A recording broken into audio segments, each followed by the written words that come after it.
ৰাইজ খুব গুৰুত্বপূৰ্ণ কথা এটা লৈ আহিছোঁ। কালি দিনটো মোৰ লগত 1 টকা নাই। মানে 1 টকা নাই মানে পেটত আছে ভোক, পকেটত নাই পইচা। গোটেই দিনটো ভোকাটোৱে আছোঁ। তাৰপৰা মই চিন্তা কৰিলোঁ আবেলি সময়ত এনেকৈ থাকিলে নহ'ব, মন্দিৰলৈ যাওঁ।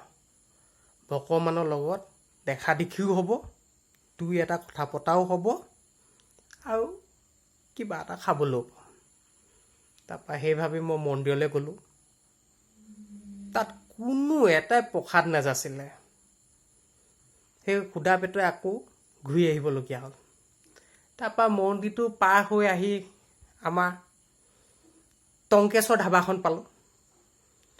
টংকেশ্বৰ ধাবাৰ পৰা এজন মানুহ ওলাই আহিছে।